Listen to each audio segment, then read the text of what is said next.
She handed me divorce papers with a smile. 27 years. And she needed to find herself. I signed without hesitation. No begging, no drama. She expected me to fall apart. But what happened next? Let's just say she came back expecting an empty house and a broken man.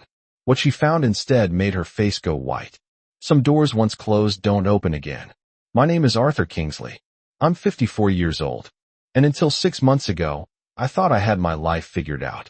I ran a successful construction supply business in Asheville, North Carolina. My father built it from nothing, and I expanded it into 3 counties. Good reputation, solid income, and a house paid off before my 50th birthday. I had what most men would call a comfortable life. My wife, Eleanor, and I have been married for 27 years. We had one daughter, Chloe, who'd moved to Charlotte and started her own marketing firm. Smart kid, got her mother's looks and thankfully my work ethic. For years, everything seemed fine. Not perfect, but fine. We had our routines. Friday night dinners, Saturday morning farmer's market, Sunday pancakes, normal stuff. Then about 2 years ago, Eleanor started changing. She joined a book club that only read books about women reclaiming their power. She started going to weekend retreats in the mountains, coming back with new vocabulary like authentic self and energetic boundaries. She hired an interior designer named Julian Vance to redo the living room, then the kitchen, then the whole first floor. Said the house felt stagnant and needed fresh vision. I didn't think much of it. Let her have her hobbies, right? I was busy with the business and she seemed happy enough, or at least I thought she did. Then came that Tuesday in March. I remember because it was raining, one of those cold, miserable rains that makes you want to stay inside with coffee and a book. I came home around 6 o'clock, boots muddy from site inspection, and found Eleanor sitting at the kitchen table. There was a manila envelope next to the salt shaker. "We need to talk," Eleanor said. Her voice was calm, almost rehearsed. I set my keys down slowly. "All right." She slid the envelope toward me. "I've been doing a lot of thinking about us, about me, about what I want from the rest of my life." I opened the envelope. Divorce papers. The words blurred together, but I caught the essentials. Irreconcilable differences. Division of assets. She'd already signed her name at the bottom in that perfect cursive she'd always been proud of. "I need space." "Art," Eleanor continued. "I need to find myself. Figure out who I am outside of being your wife." I looked up at her. 27 years, and it came down to this. A stack of papers and a speech that sounded like it came from one of her self-help books. "Okay," I said. She blinked. "Okay, that's it." I picked up a pen from the counter and signed my name. Didn't hesitate. Didn't argue. If she wanted out, I wasn't going to beg her to stay. "You've already made up your mind, Eleanor," I replied. "I'm not going to fight you." Eleanor left the next morning with 2 suitcases and her laptop. She didn't take much. Just clothes and personal items. Said she was heading to a friend's place in Charleston while she figured things out. I watched from the kitchen window as she loaded her silver Lexus, the one I bought her for our 25th anniversary. She drove away without looking back. The house felt different immediately. Not empty exactly, but lighter, like someone had opened windows I didn't know were closed. I spent that first day walking through the rooms taking inventory. 27 years of marriage leaves a lot of debris. Her collection of decorative pillows that no one was allowed to actually use. The candles that cost $40 each and smelled like sage and intention, whatever that meant. A stack of self-help books on her nightstand, all with titles about awakening and transformation. I started boxing things up methodically, not out of anger, just practicality. She says she needed space, so I give her exactly that. Everything that was clearly hers went in a labeled boxes and got stacked neatly. In the garage.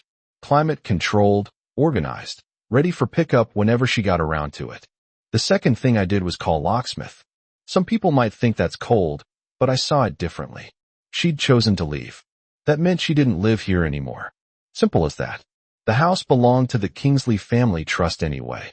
Something my father had set up back in the 90s before I even met Eleanor. She'd never paid much attention to the legal details. Always said the paperwork was boring. Now those boring details mattered.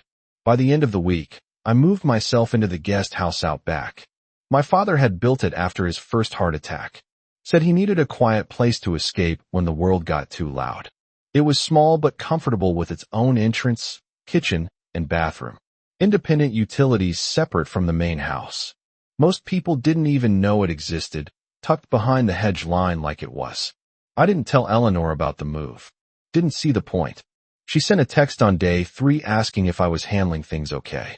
I replied that I was fine. She sent back a thumbs up emoji and nothing else. The main house sat empty for exactly 5 days. Then I got a text from someone I hadn't heard from in months. Sarah Palmer, Eleanor's younger half-sister. We'd always gotten along well enough at family gatherings, but Eleanor kept her at arm's length.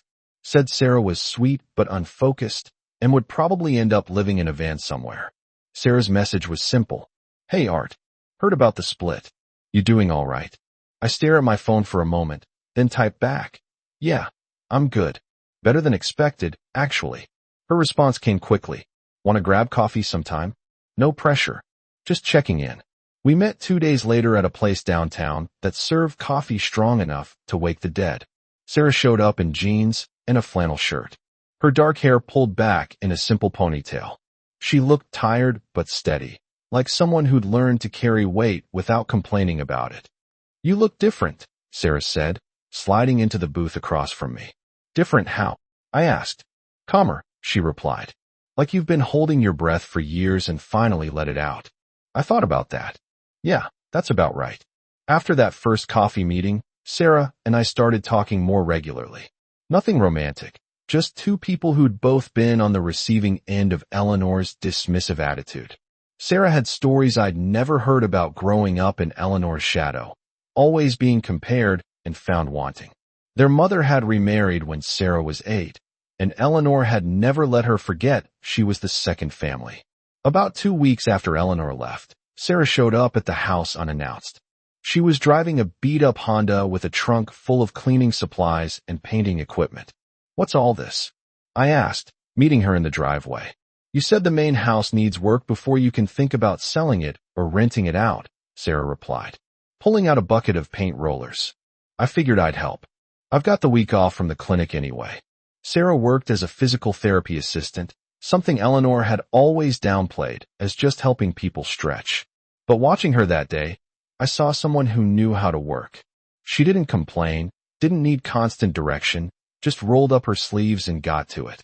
We started in the living room, pulling down Eleanor's expensive curtains that blocked most of the natural light.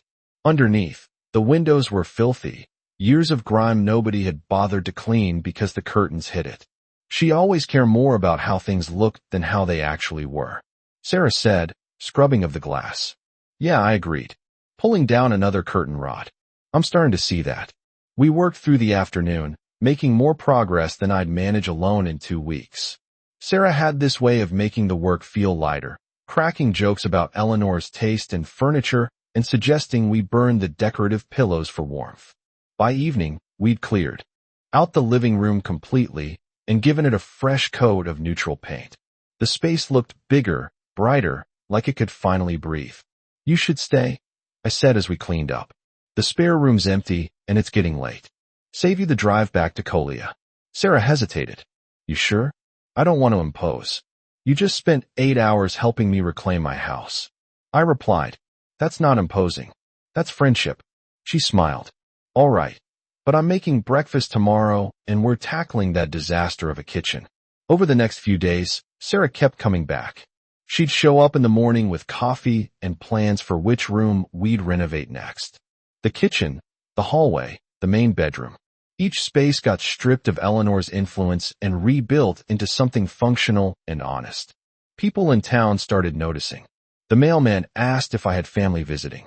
The neighbor across the street waved and called out that the place was looking good. I didn't explain, just said I was making some changes. 3 weeks in, Sarah mentioned she was between apartments.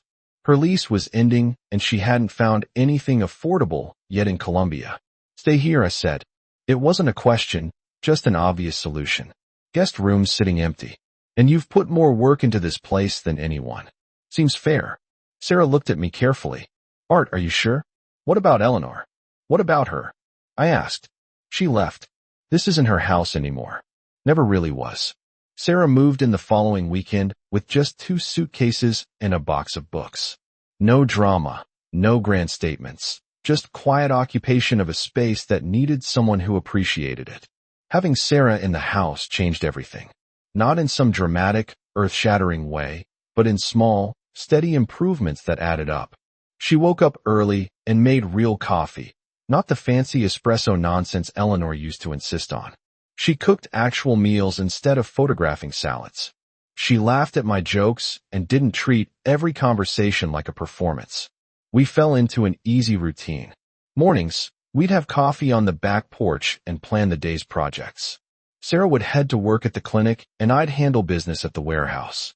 Evenings, we'd work on the house together, stripping away years of Eleanor's decorating choices and replacing them with something simpler and more honest. The living room got new furniture, comfortable stuff he could actually sit on. The kitchen lost its pretentious copper accents and gained functional storage. The main bedroom, which I still hadn't moved back into, got completely repainted and refurnished. It stopped being Eleanor's shrine and became just a room. Sarah had her own life and her own space. But there was something comfortable about having another person around, someone who didn't need me to be anything other than what I was. She'd work on her sketches in the evenings while I read, and we'd exist in the same space without it being heavy or complicated. My daughter Chloe called one evening while Sarah and I were painting the hallway. "Dad, I heard Aunt Sarah's staying with you." Chloe said there was no judgment in her tone, just curiosity. "Yeah, she's helping fix up the house." I replied, "Place needed work." "How are you doing?" "Really?" Chloe asked. "Better than I expected." I admitted. "Your mom made her choice, and I'm making mine. No point dwelling on what's done." "Good," Chloe said firmly. "You deserve better than someone who treats you like an accessory. I love Mom, but she's been selfish for years. I'm glad you're not sitting around waiting for her to come back." After we hung up, Sarah looked over from where she was edging the trim. "Chloe okay with me being here?" she asked. "More than okay," I said. "She's glad I'm not alone."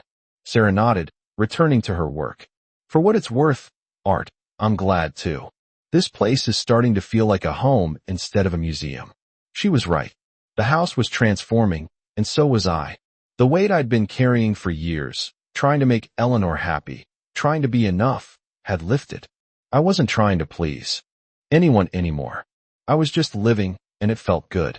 By the end of the month, Sarah had completely settled in. Her art supplies occupied one corner of the guest room. Her running shoes sat by the back door. Her laughter filled spaces that had been silent for too long. The house wasn't empty anymore. It was alive. Life had settled into something resembling normal when I discovered the first discrepancy. I was going through old bank statements, preparing documents for the divorce attorney when I noticed a pattern. Regular transfers from our joint account to an account I didn't recognize. 500 here, 000 there, sometimes more. Over the past 18 months, nearly $40,000 had disappeared. I called the bank. The account belonged to someone named Julian Vance, the interior designer, Eleanor's interior designer. I sat at my desk in a guest house, staring at the statements spread across the table. $40,000. Money I'd earned. Money we'd saved together, funneled to another man while she smiled at me over breakfast and talked about finding herself. I called my attorney, Marcus Thorne, a guy I'd known since high school. He whistled low when I explained what I found. "Art, this changes things." Marcus said, "We can use this in the settlement. Dissipation of marital assets. She can't just drain accounts and walk away clean." "I don't want to fight." I replied, "I just want what's mine protected." "Then we protect it." Marcus confirmed. "I'll file the paperwork today. She'll have to account for every dollar." That evening, I showed Sarah the statements. She studied them carefully, her jaw tightening. "I'm not surprised," Sarah said. Finally, Eleanor always had someone on the side, someone who made her feel special, told her what she wanted to hear. "You knew?" I asked. "I suspected," Sarah admitted, "but it wasn't my place to say anything. You two were married, and I was just the ignored little sister. Who would have believed me?" She had a point. I wouldn't have believed her. I've been too busy trying to keep Eleanor happy, too blind to see what was right in front of me. "There's something else," Sarah continued hesitantly. "I ran into Chloe last week. She told me she'd known about Mom's affair for over a year. She saw them together at a restaurant in Charlotte and confronted Eleanor. Your wife? Eleanor told her to keep quiet.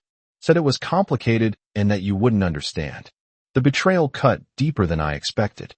Not just Eleanor's affair, but Chloe keeping it secret. My own daughter protecting her mother's lies. She felt terrible about it, Sarah added quickly. Said she didn't know how to tell you without destroying everything. She was trying to protect you. I understood that. Didn't make it hurt less, but I understood. The next day, I called Chloe. She answered on the second ring. Her voice immediately defensive. Dad, I'm sorry. I should have told you, Chloe said before I could speak. Yeah, you should have, I replied. But I get why you didn't. You were caught in the middle. I hated keeping it from you. Chloe continued, her voice breaking slightly.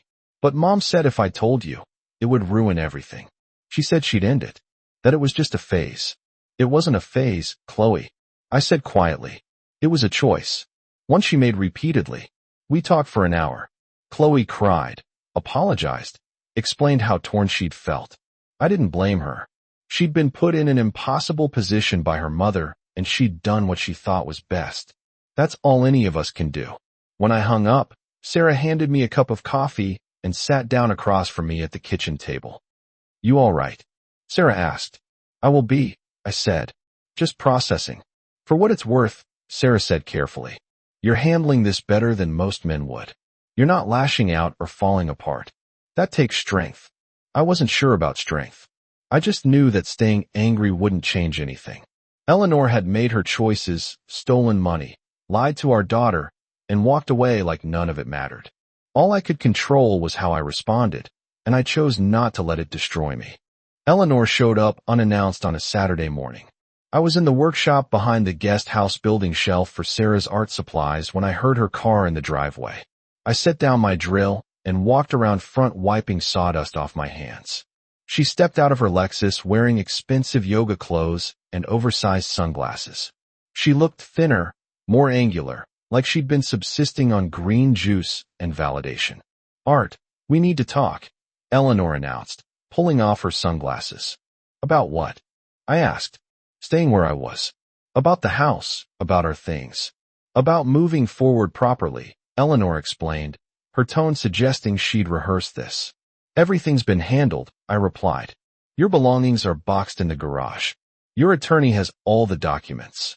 Nothing left to discuss. She bristled at that. I want to see the house. Make sure you haven't damaged anything.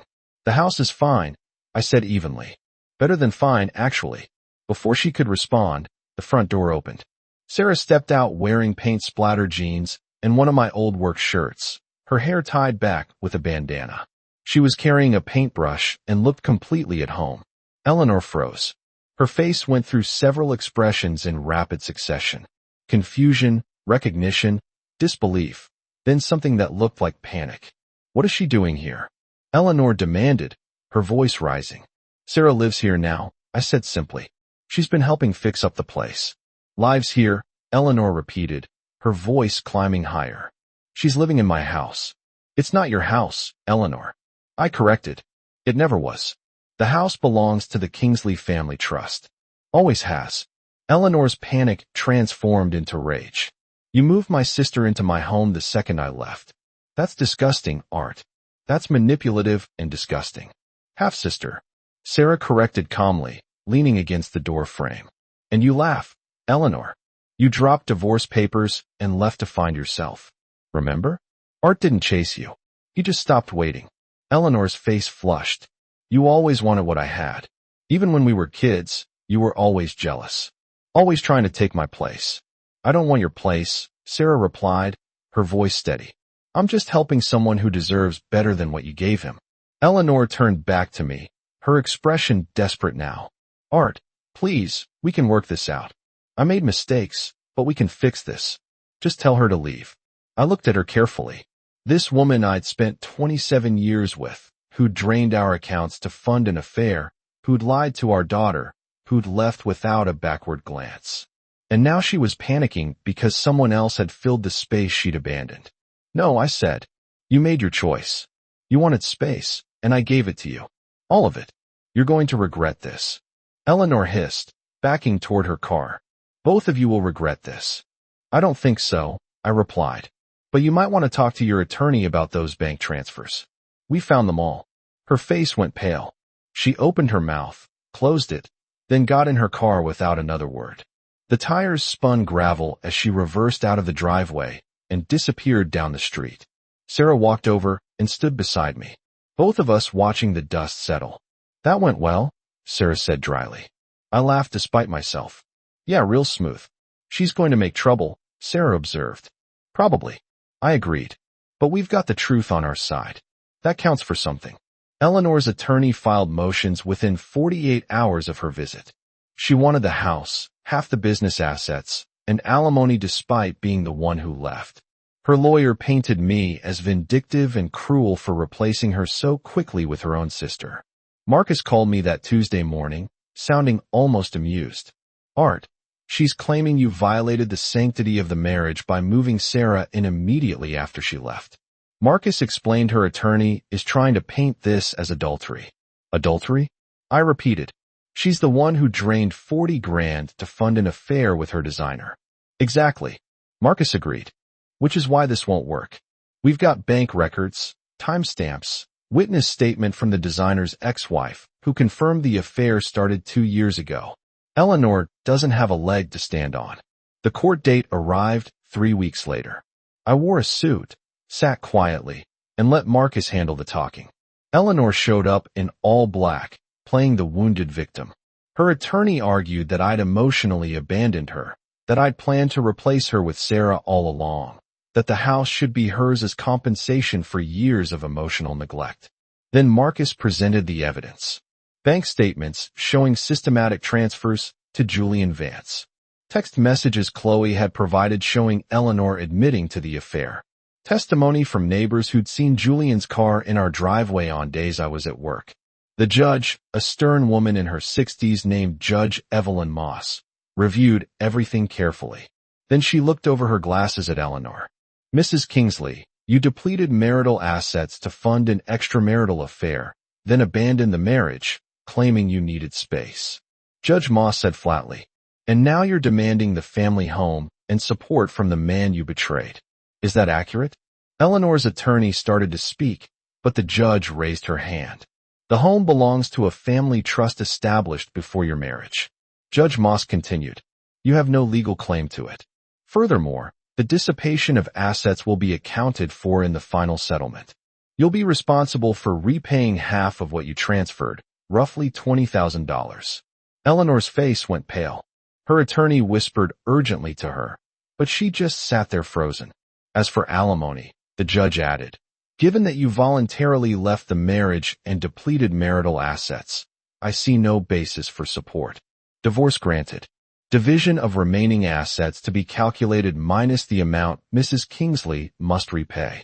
We're done here. Walking out of that courthouse felt like stepping into sunlight after years in a cave. Sarah was waiting outside, having taken a day off to be there. How'd it go? Sarah asked. We won. I said simply everything. 2 weeks after the court ruling, Sarah started feeling sick. At first, we thought it was stress from the legal battle or maybe just a stomach bug. But when it didn't improve after a week, I insisted she see a doctor. She came back from the appointment looking stunned. Art, I'm pregnant, Sarah said, sitting down heavily at the kitchen table. I stared at her. Pregnant? About 6 weeks, she confirmed, her hands shaking slightly. I didn't even think it was possible. I've always had irregular cycles, and we were careful mostly. We had gotten closer over the past months, finding comfort in each other after everything with Eleanor. It hadn't been planned or dramatic. Just two people healing together who found something unexpected. What do you want to do? I asked, sitting across from her. I want to keep it, Sarah said immediately. But I understand if this is too much, too fast. I can move out. Handle this on my own. No, I said firmly. You're not handling this alone. If we're doing this, we're doing it together. Sarah's eyes filled with tears. Art, are you sure? This is going to complicate everything. Everything's already complicated. I replied. This just makes it more interesting. We told Chloe first. She came over that weekend, and we sat her down in the living room. I expected shock, maybe disapproval. Instead, She started laughing. Of course you're pregnant, Aunt Sarah, Chloe said, shaking her head. Mom's going to lose her mind. That's not why we're doing this, I said quickly. I know, Dad, Chloe replied, still grinning. But it's going to drive her absolutely insane. And honestly, she deserves it. You two deserve to be happy. If this makes you happy, then I'm happy for you. News traveled fast in a small town. Within days, everyone knew. The reactions were mixed. Some people thought it was too soon, too messy. Others figured we were both adults making our own choices. I didn't much care what people thought. Eleanor heard about it within the week. She called me from an unknown number, screaming so loud I had to hold the phone away from my ear. You got her pregnant? My sister? You're disgusting, Art. You planned this whole thing. Eleanor yelled. I didn't plan anything, Eleanor. I replied calmly. Life just happened. You know the thing you left to go find. This is revenge. She insisted. No, I said revenge would require me to still care about hurting you. This is just me moving forward. She hung up. I blocked the number. 3 months into Sarah's pregnancy, a man I'd never met showed up at the house. He was in his early 60s. Weathered face, nervous energy. He introduced himself as Walter Palmer, Sarah's biological father. I heard my daughter's living here, Walter said, standing awkwardly on the porch. Haven't seen her in 15 years. Thought maybe it was time to reconnect. Sarah came to the door, her face going pale when she saw him. What are you doing here? Sarah asked, her voice tight. Sarah, honey, I know I haven't been around. Walter started, his tone too friendly. But family's important. Heard you're expecting. I want to be part of that. Make things right. You want money, Sarah said flatly. That's what this is about. Walter's expression shifted. The friendliness is slipping. I'm in a tough spot. Just need a little help getting back on my feet. 10,000 would set me straight. No, Sarah said simply. I'm your father, Walter insisted, his voice rising. You owe me. I stepped forward, positioning myself between them. She doesn't owe you anything. You need to leave. Walter's eyes narrowed. And who are you? The new sugar daddy.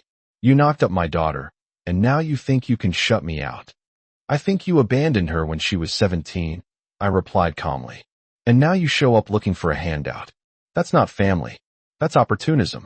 Walter took a step closer, trying to intimidate me. I didn't move. You've got one chance to leave on your own, I said quietly. After that, I called the sheriff. Your choice. Something in my tone made him reconsider. He backed off, muttering about family loyalty and regret, then got in his truck and drove away. Sarah was shaking. I guided her inside and made her sit down. He's been doing this my whole life, Sarah said, her voice breaking. Shows up when he needs something. Disappears when I need him.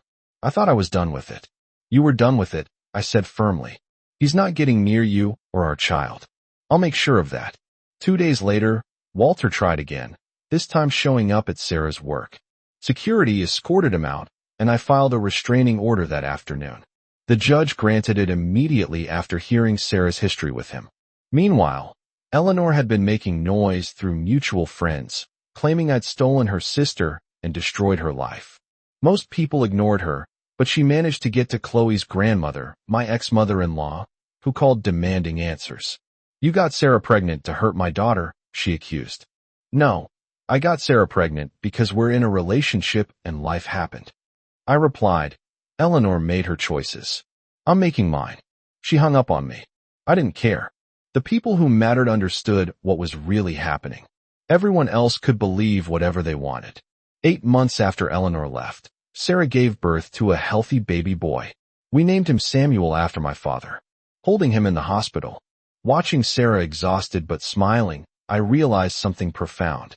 This wasn't the life I'd planned, but it was better than anything I could have imagined. Chloe was at the hospital within hours, tears streaming down her face as she held her baby brother. He's perfect, Dad. Chloe said, you deserve this. You deserve to be happy. Eleanor heard about the birth through her mother. She sent one text. Hope you're happy with your replacement family. I deleted it without responding. She was part of my past, not my future.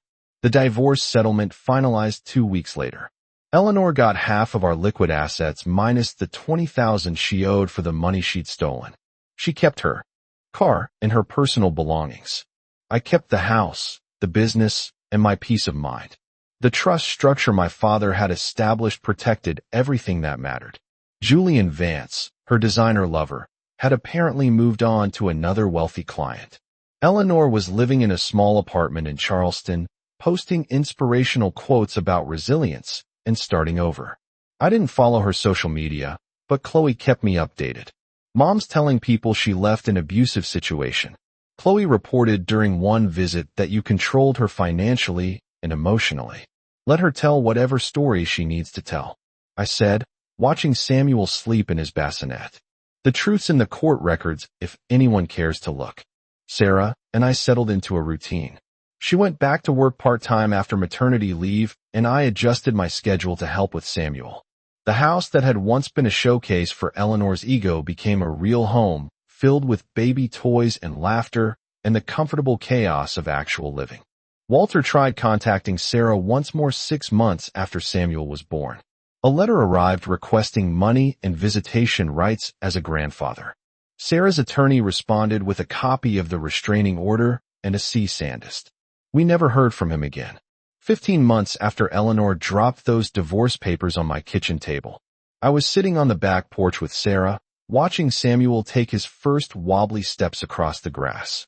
Chloe was there, too, recording on her phone and cheering him on. You know what's funny? Sarah said, leaning against my shoulder. Eleanor spent all those years trying to find herself, and she still has no idea who she is. But you knew all along. You just needed her gone to remember. She was right. The man I've been with, Eleanor, constantly trying to be enough, constantly adjusting to her changing demands. That wasn't really me. That was survival. This sitting here with people who valued me for who I actually was. This was living. Samuel stumbled and sat down hard in the grass. Instead of crying, he laughed and got back up, determined to keep trying. I smiled, watching him. Starting over wasn't about erasing the past. It was about building something better from what remained. And looking at my son, my daughter, and Sarah beside me, I knew we'd build something solid, something real, something worth keeping.